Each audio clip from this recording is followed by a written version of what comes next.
Hallelujah. Hi zu chu ben mi mar khat cha de na thpa nga ta hen. Tua kong na sak ding pen conference lapi a hi. Zomisda Conference lapi a hi. Tuni pen date. April ha som le ni kum tu ni le som le ni. Hina ni tak nai kwale minute som nga a hi. Hina hila pen ke phwa hina. Zomisda te pen conference ki pachana thanga luma mai na kapan the zo zaina pangin ai hangena. Zomi por khat te mai na hongnang pon changena na saluma mai na kalung sim so ka vena tang hilana kong phwa khi te min na hoi ta ke na happy na to na isa kun china thum no ma saing lungdam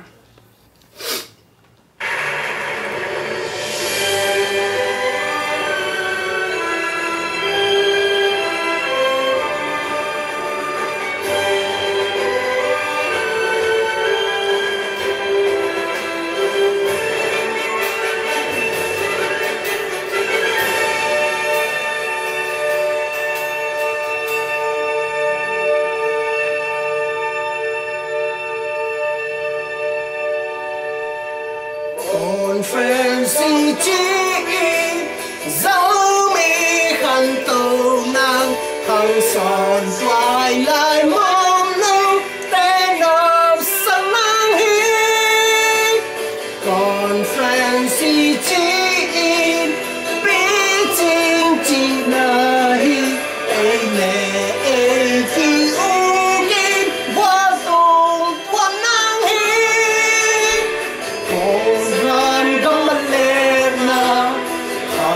son ta đi hàn lưu chăm bên hàn lưu chăm bên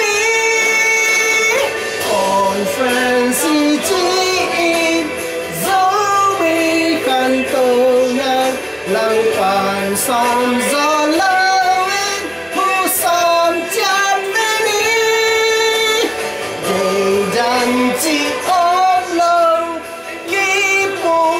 na hi quan tu lang de lo de are you thung at such a very oh must be say so de dan e wai khang mau de han lung cham very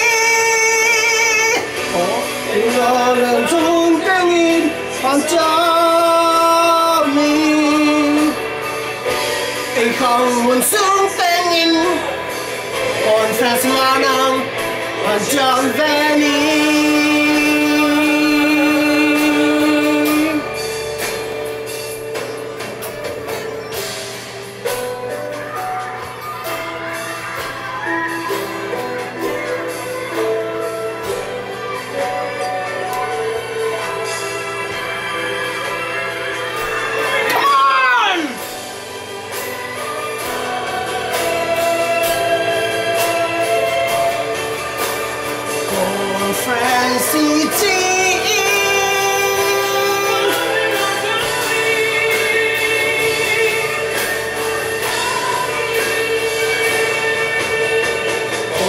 Conference chi bi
ta lúc đó